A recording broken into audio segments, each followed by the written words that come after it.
Esperanza, basados en las cartas de Pedro. Específicamente en esta ocasión vamos a reflexionar en los versos que tuvimos como lectura devocional del 30, o sea, del capítulo 1, primera de Pedro, del verso 13 al verso 20.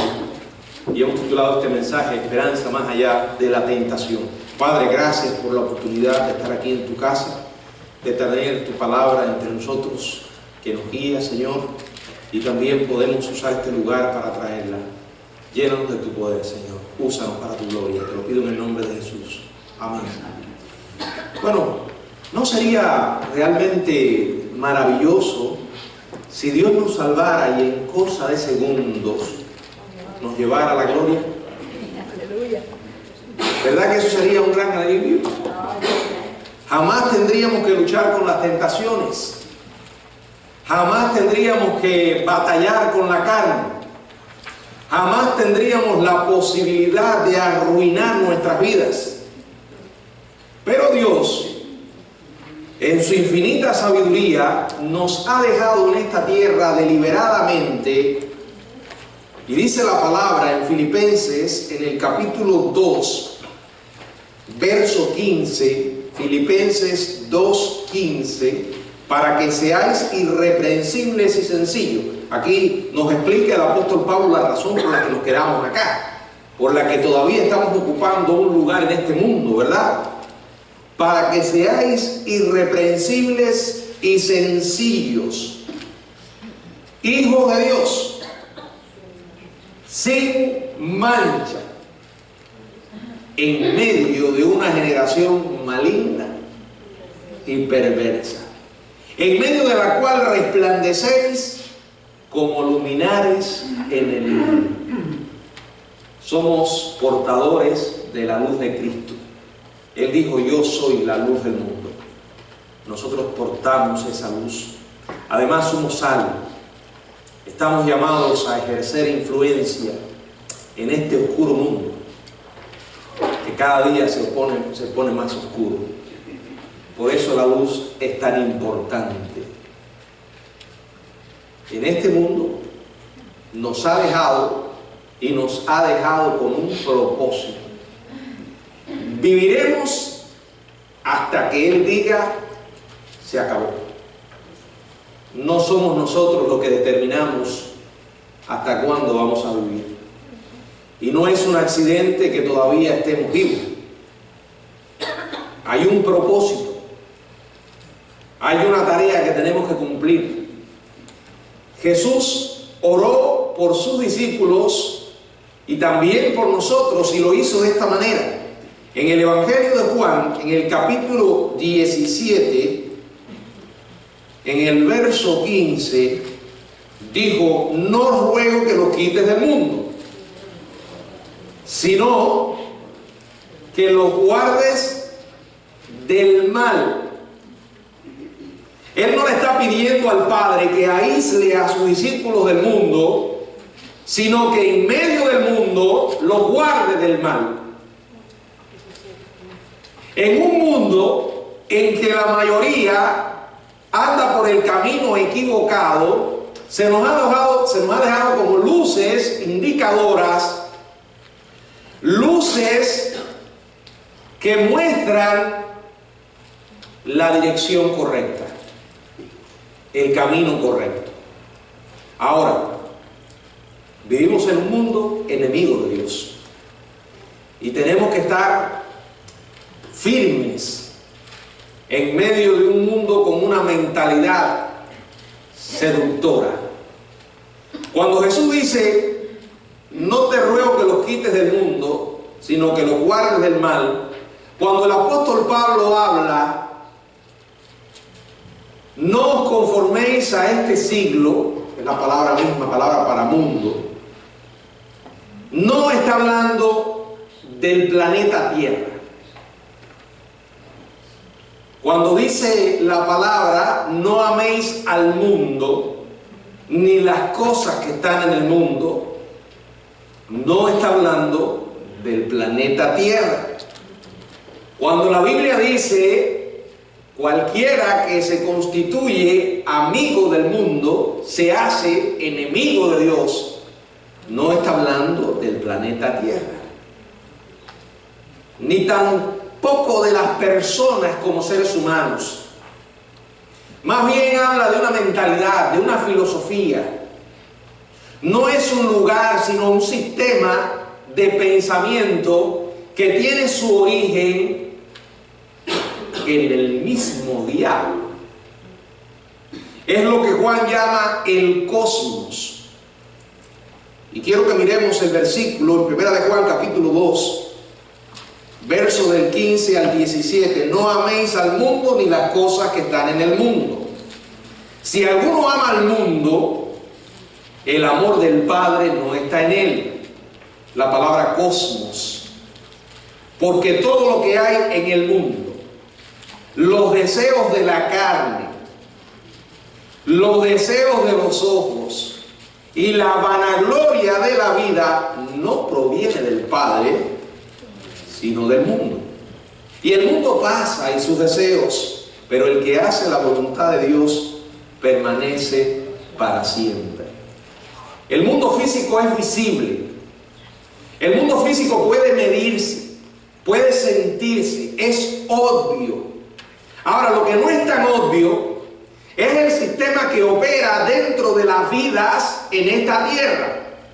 Esa mentalidad seductora que nos ataca constantemente a través de las redes sociales, el internet, la televisión, lo que escuchamos en la radio, lo que leemos en la literatura, lo que se enseña en las escuelas, en las universidades, los conceptos y pensamientos que la gente tiene. Generalmente no solemos pensar en lo que se llama la tiranía de los medios. Siempre pensamos en la tiranía como algo político representado por una figura que decide ejercer control sobre los demás ciudadanos. Pero hay una tiranía muy peligrosa en las democracias, como en Estados Unidos, que es lo que se llama la tiranía de los medios. Porque son poderosos instrumentos para ejercer influencia en la mente de las personas sin que se percaten de ellos. ¿No se ha encontrado usted repitiendo literalmente como una cotorra lo que ha escuchado o lo que han dicho en un medio y a veces comprueba que no es cierto? Ahora, no se trata solo de noticias. A veces esas noticias van envenenadas con ideologías, sistemas de pensamiento que son enemigos de Dios, telenovelas que ponen a las personas cuando la ven por las nubes. Ahora, el problema no es que la ponen por las nubes, es que nunca aterrizan.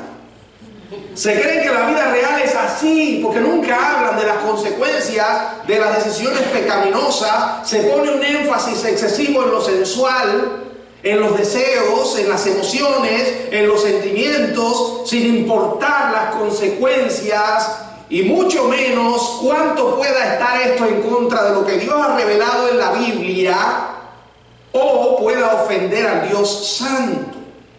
Es un sistema que está directamente manipulado por el diablo y los demonios. ¿Qué es este sistema? ¿Cuál es su filosofía? Bueno, lo primero que tenemos que tener en cuenta es que está en contra de Dios y que tiene un propósito: la seducción de los hijos de Dios. Bueno, los caminos de Dios suelen ser incómodos cuando son los caminos de Dios. Pero el sistema del mundo está hecho para que estemos cómodos. Está hecho para darnos placer. ¿Quieres saber qué es lo que está inhalando?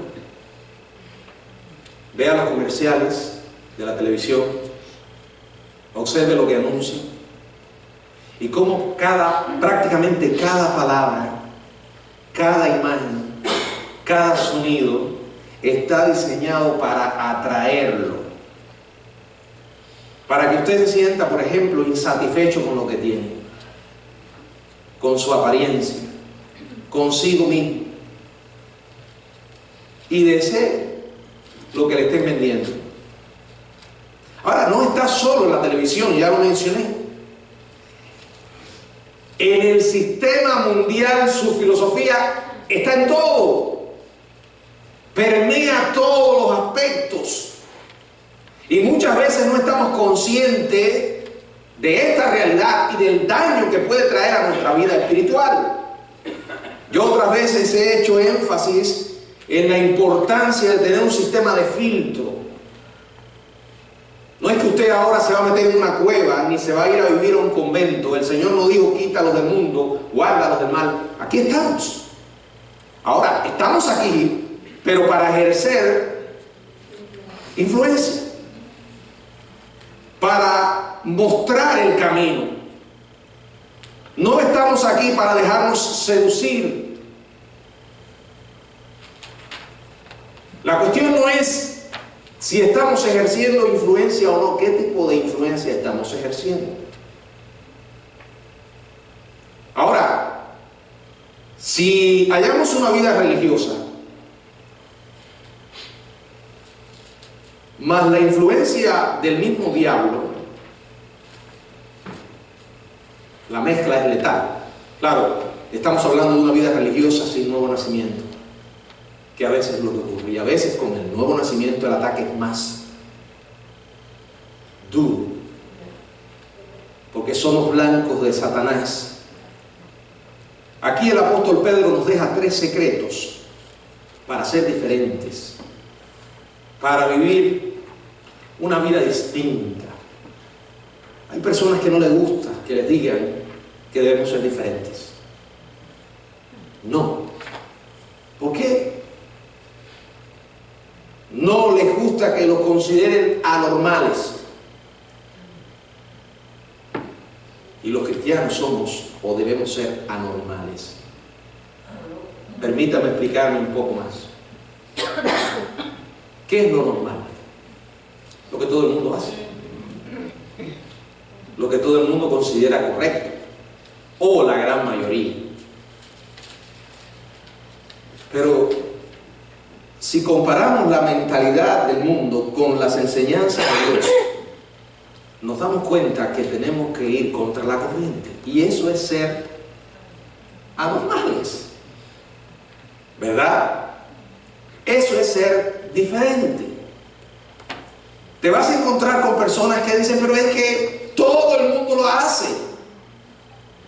¿Por qué yo voy a ser distinto? ¿Quieres tú ser distinto o quieres ser igual que los demás? Ahora, la pregunta más profunda, ¿cómo quiere Dios que tú seas?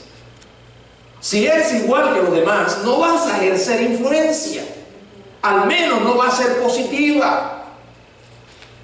Estaba mirando esta semana los videos de Ray Comfort, el evangelista que escribió el libro A la manera del maestro. Él defiende en su libro la idea de que para evangelizar a las personas debemos pasarlo por los 10 mandamientos. Y dice a la manera del maestro, porque esto era exactamente lo que hacía Jesús. ¿Por qué los 10 mandamientos? Porque son un espejo que permiten al ser humano ver su condición perdida. Ahora, en uno de sus programas él hablaba de las falsas conversiones y decía que dolorosamente en las iglesias hay muchas personas que creen que están convertidos y no lo están. Y él decide, junto con Kirk Cameron, un actor cristiano, fue el que hizo la película Fireproof y también la serie de películas Left Behind. Ellos tienen un programa que se llama, bueno, no me sé el nombre, pero es un programa de evangelismo. Y él salió y decidieron grabar fuera de un bar a las personas que salían y comenzaban a preguntarle acerca de su relación con Dios, de que si consideraban, ¿qué consideraban ellos que pasaría cuando las personas murieran? Ahora lo increíble es que se encontró allí con muchas personas que decían que eran cristianos. Y entonces él le preguntaba, ¿por qué son cristianos? Bueno, somos cristianos porque Cristo es nuestro Salvador. O cualquiera de nosotros escucha eso y dice hasta aquí. Y él les preguntaba, bueno, ¿por qué creen ustedes? ¿Por qué Cristo es su Salvador? ¿Qué pasó? Cuando ustedes mueran, ¿a dónde creen que vayan? Y algunos decían, bueno, al cielo es posible. Otros no estaban seguros. Y eso es una señal que te dice algo está mal. Y entonces él le decía, pero yo no entiendo. ustedes venían de un bar, ahí venden alcohol, ¿estaban tomando alcohol? Sí, sí. ¿Y por qué estaban tomando alcohol? ¿Ustedes no dicen que son cristianos? Bueno, pero la Biblia, tomar un poco de alcohol no es malo. ¿Se dan cuenta? La justificación para lo malo. En lugar de nosotros inspirar a las personas a que dejen el alcohol, nos estamos metiendo en el mismo charco, revolcándonos en el fango, dándole placer a la carne. En lugar de ejercer influencia, los llamamos cristianos. El mundo nos seduce y nos vamos con él en lugar de nosotros influir en el mundo. La Biblia es clara. Pedro dice 3 cosas. Número 1, vivan en santidad. Número 2, caminen en el temor de Dios. Y número 3, enfoquen su mente en Cristo. Primero, vivan en santidad. Dice la palabra en el verso del 13 al 16: por tanto, ceñid los lomos de vuestro entendimiento, sed sobrios y esperad por completo en la gracia que se os traerá cuando Jesucristo sea manifestado. Como hijos obedientes, no os conforméis a los deseos que antes tenía estando en vuestra ignorancia, sino como aquel que os llamó es santo, sed también vosotros santos en toda vuestra manera de vivir, porque escrito está: sed santos porque yo soy santo. Ceñid vuestros lomos, ceñid los lomos de vuestro entendimiento. O sea, sujeten su mente. ¿A qué? Dice la palabra que Cristo debe morar. La palabra de Cristo debe morar con abundancia en vuestros corazones. El corazón bíblico es la mente. Nuestra mente debe estar saturada por los principios y valores del reino. Solo eso nos va a permitir lo que viene después: sean sobrios. Ser sobrio es lo contrario a ebrio. Un borracho no tiene control. Lo ve tambaleándose cuando va caminando. Y si va conduciendo es una bomba sobre ruedas. Lo contrario es: sean sobrios, tengan dominio propio. ¿Cómo podemos alcanzar ese dominio propio? La única forma es teniendo la mente bajo el control del Espíritu.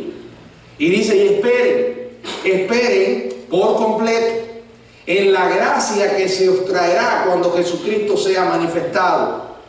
Aquí está hablando de la manifestación del Señor, está hablando de su venida, está hablando de la esperanza que tenemos los cristianos de irnos con Él y recibir por la misma gracia la glorificación de nuestros cuerpos. Dice: como hijos obedientes. La obediencia es la evidencia de nuestro amor a Dios, y esa obediencia se expresa de esta manera: no conforméis a los deseos que antes tenía. Por un momento pon a trabajar tus recuerdos. ¿Cuáles eran tus deseos e inclinaciones cuando estabas sin Cristo? ¿En qué te gozabas? ¿En qué te deleitabas? Dice la palabra: no te conformes a esos deseos, porque en aquel momento lo hacías por ignorancia. Dice: estando en vuestra ignorancia. Pero ya conocemos, la luz divina ha iluminado nuestras almas, tenemos la palabra, ahora hacemos las cosas conociendo.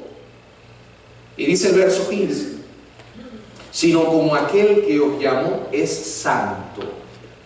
El Señor, nuestro Dios, el desafío para nosotros es imitarlo a Él. Sean también vosotros santos.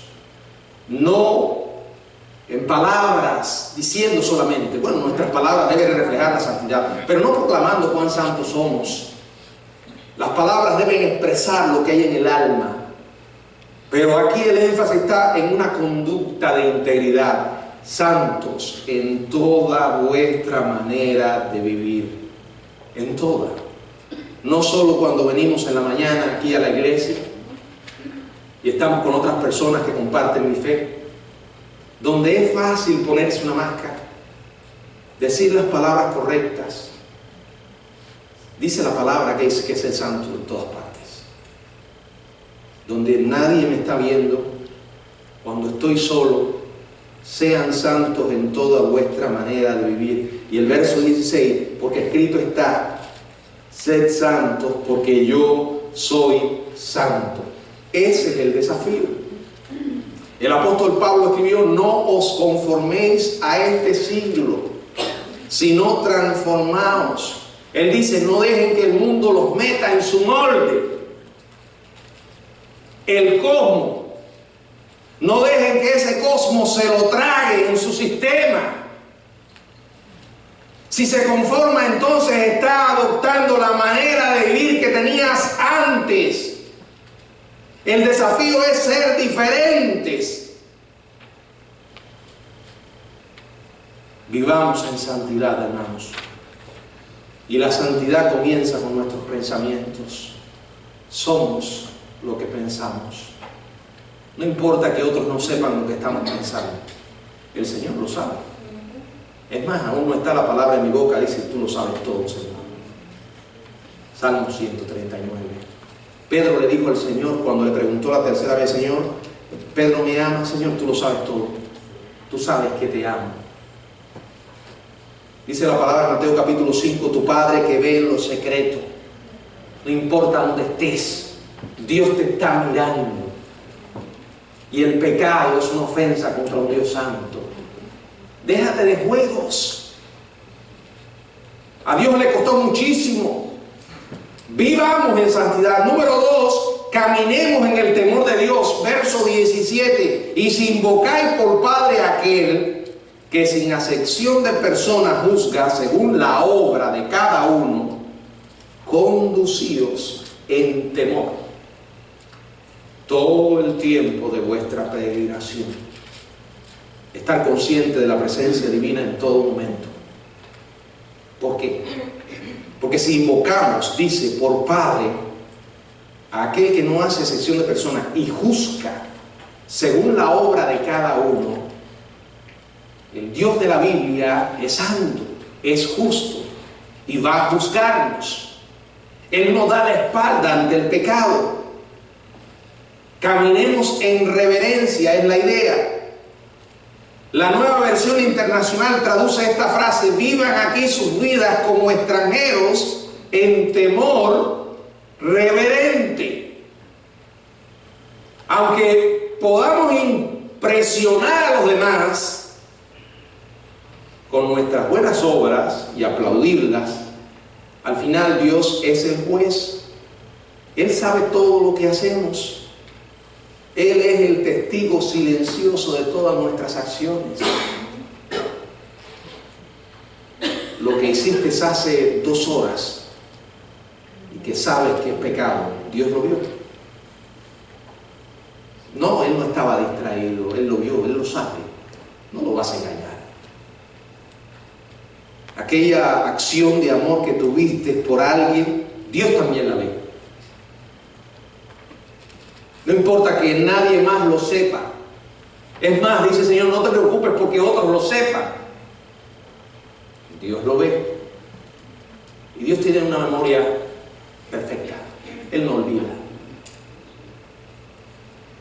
Vivamos en santidad. Caminemos en temor a Dios. Dolorosamente se ha perdido el respeto por Dios. Porque no es que... yo pienso que muchos hoy han rebajado a Dios a un nivel muy parecido a ellos. Muchos creen que Dios es como ellos. El Dios de la Biblia es santo, justo. Ahí está su carácter en la palabra. No podemos rebajar a Dios. El mismo Dios que envió a Cristo a salvarnos va a enviar al infierno a aquel que le rechace. El Dios que murió en la cruz por tu pecado para que fueras salvo, también te va a juzgar. No lo puedes ignorar. Vive en santidad, vive en temor a Dios. Número 3, mantén tu mente enfocada en el sacrificio de Cristo. Dice la palabra en el verso 18 hasta el 20. Sabiendo, ya lo sabemos, pero mantener esa conciencia, sabiendo que fuiste rescatado de vuestra vana manera de vivir. Vano es vacío. Una vida sin Cristo es vacía, hueca, la cual recibiste de vuestros padres no con cosas corruptibles como oro o plata, sino con la sangre preciosa de Cristo, como de un cordero sin mancha y sin contaminación. El Señor nos rescató de una vida vacía, de una vida sin sentido, sin propósito, que solamente nos ofrece o nos ofrecía algo temporal, pasajero. El diablo está decidido a destruir nuestras vidas. Y cuando el mundo estira su arco, nuestras mentes son el blanco. Cualquier flecha que dejemos que se entierre en nuestras mentes va a envenenar nuestros pensamientos. Y si toleramos eso por mucho tiempo, vamos a terminar haciendo aquello en lo cual pensamos. La Biblia nos llama a contrarrestar ese veneno enfocando nuestras mentes en lo que Cristo ha hecho por nosotros. Y aquí nos dice varias cosas. Primero, lo primero que Cristo hizo fue rescatarnos de la esclavitud de una vida, de una vana manera de vivir. Éramos esclavos de nuestros impulsos pecaminosos. No teníamos esperanza en nosotros mismos. El Señor nos libró de esa esclavitud. Segundo, lo que Cristo hizo por nosotros. Se acercó y se dio a conocer. Dice la palabra, ya destinado desde antes de la fundación del mundo, pero manifestado en estos postreros días, postreros tiempos, por amor de vosotros. Y dice el verso 21, mediante el cual creéis en Dios, quien lo resucitó de los muertos y le ha dado gloria, para que vuestra fe y vuestra esperanza sean en Dios. Dios nos miró con compasión, porque estábamos perdidos y sin la esperanza de librarnos por nosotros mismos. Voluntariamente salió de su posición privilegiada en el cielo y vino nuestro rescate. Se entregó para que podamos estar libres. ¿Cómo es una vida sin Cristo? Primera de Pedro capítulo 4, verso 3 y verso 4 dice: baste ya el tiempo pasado para haber hecho lo que agrada a los gentiles, andando en lascivias, concupiscencias, embriagueces, orgías, disipación y abominables idolatría. A estos les parece cosa extraña que vosotros no corráis con ellos en el mismo desenfreno de disolución y os ultrajan. Esta es una descripción de la manera como viven las personas sin Cristo. Eso es lo que vemos a nuestro alrededor. Una manera de vivir que promete satisfacción, felicidad, contentamiento, pero el resultado es lo opuesto. Allí estábamos. De ahí el Señor nos sacó. ¿Cómo es posible que querramos regresar a ese charco, a ese lodazal?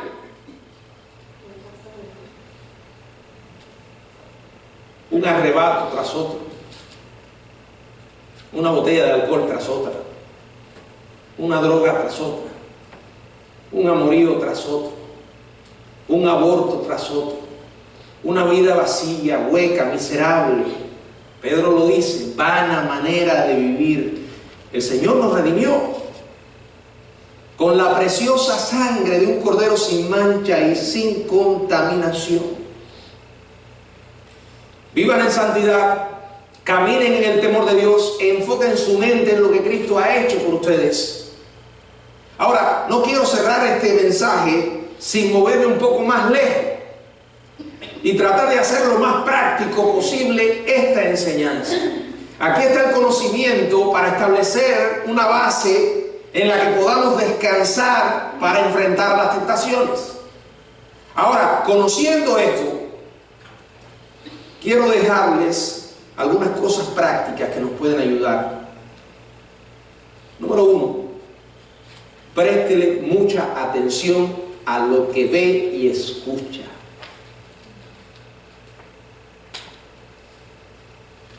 ¿Entendió lo que dije? Préstele mucha atención a lo que ve y escucha. Los ojos, los oídos son las avenidas del alma. Puede llegarnos información directamente a nuestra alma. Tenemos que mantener nuestros ojos. Acuérdense que nuestros ojos son la conexión más cercana a nuestras mentes. Lo que vemos, lo que escuchamos. Con la mirada podemos alimentar nuestra imaginación. A través de ello nos enfocamos en cosas que son atractivas, seductoras, placenteras, pero por un tiempo. La Biblia dice que Moisés por la fe abandonó los placeres temporales del pecado. Tenga mucho cuidado con lo que ve y no diga, no me hace daño, sí le hace daño. Miren, hoy sobró mucho pan. Vamos a pensar, no creo que. Pero imagínense que haya sobrado pan, ¿verdad? O que hayamos tenido un gran almuerzo y la comida que sobró la botamos allí. Los voy a invitar a comer. Después que terminemos el culto voy a destapar el tanque de basura. Hagan su cola y nos vamos a ir metiendo a comer basura. ¿Cuántos me seguirían? Porque sería una locura. ¿Cómo no nos preocupamos de la misma forma al meter tanta basura en nuestra mente? Sí hace daño. No. Muchísimo daño. Y las personas que preparan la basura no les importa el beneficio o el daño que causen. Beneficio no causan ninguno. Aquellos que venden pornografía, que abren páginas de internet y sitios, no les importa el daño que le hacen a las personas. A ellos lo que les interesa es el dinero. Los que venden drogas, no les importa las consecuencias que puedan hacer en la vida de otras personas. Los que venden alcohol, lo fabrican. No, tenga mucho cuidado con lo que ve, con lo que escucha. Sí hace daño. Y puede ser que usted mire algo que no debió mirar, se lo olvide. Pero eso queda grabado ahí en su máquina, en su cerebro. Y el diablo se va a encargar de resucitar ese muerto cuando usted menos lo espere y lo va a meter en serios problemas. Segundo, piense en las consecuencias del pecado en lugar de los placeres. Tenemos la capacidad para decidir, pero no podemos escapar a las consecuencias. Buenas decisiones, buenas consecuencias. Malas decisiones, malas consecuencias. Si hay alguien aquí que por alguna razón está pensando tirar, como le dice la gente, una cana al aire, tener una aventura, piense en las consecuencias. Si hay alguien que está haciendo algo que ofende a Dios, piense en las consecuencias.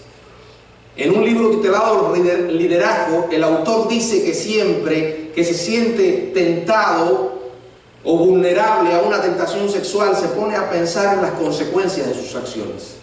Y él menciona algunas de ellas.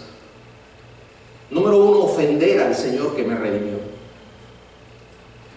Número 2, tener que ver un día a Jesús a la cara y darle cuenta de mis acciones. Número 3, causarle un dolor indecible a mi mejor amiga y leal esposa, perder su respeto, su confianza. Herir a mis queridas hijas.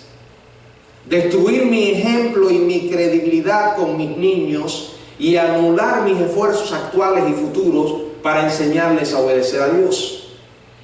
Causarle vergüenza a mi familia. Provocar culpabilidad. Aunque Dios me perdona, ¿me perdonaría yo? Crear recuerdos que podrían plagar mi intimidad con mi esposa. Minar el ejemplo fiel y la ardua labor de otros cristianos en nuestra comunidad. Darle placer al diablo, el enemigo de Dios. Cargar posiblemente las consecuencias físicas de enfermedades tales como la gonorrea, la sífilis, el herpes, el sida.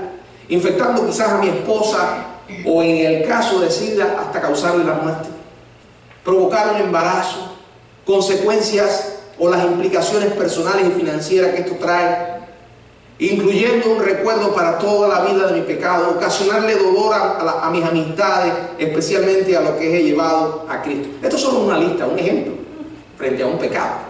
Porque por cierto, el diablo nunca te va a decir las consecuencias de tus decisiones. Es más, te va a susurrar a tu mente, oh, aquí nadie va a saber. ¿Saben? No hay manera que el pecado permanezca oculto por siempre. Y cuando realmente somos hijos de Dios y estamos con esqueletos escondidos en el closet, el Señor los va a sacar. Y a veces nos advierte, pero nosotros no prestamos atención. Y en el momento que tú menos lo esperas, el Señor expone tu pecado. Hay consecuencias, siempre hay consecuencias. No importa que el diablo no las mencione, piensa en las consecuencias. Tercero, comienza cada día renovando tu reverencia por Dios. Habla con Dios, dile, Señor, estoy aquí, soy tuyo, te entrego mi vida, soy frágil y como tal necesito tu ayuda. Entrégale al Señor tu fragilidad y recibe la fortaleza que Él te puede dar. Cuarto, enfócate durante el día en Cristo. Imagina al Señor contigo. Recuérdalo con sus discípulos, tocando a los enfermos, yendo a la cruz, sentado con los discípulos a orilla del mar, pensando en ti, orando por ti, viviendo contigo. Esto nos puede ayudar a vivir en el mundo, pero no a formar parte de él. Hay esperanza más allá de la tentación. La tentación no es pecado, el pecado es ceder a ella. Pero si nosotros no tenemos en nuestra vida el poder de Dios para enfrentarnos a la embestida del maligno, Satanás nos va a estar derrotando y arrastrándonos por el suelo como muñecos. Que Dios nos guarde de eso, porque Cristo murió para que tú y yo podamos tener una vida diferente y podamos glorificar su nombre siempre. Que el Señor nos bendiga.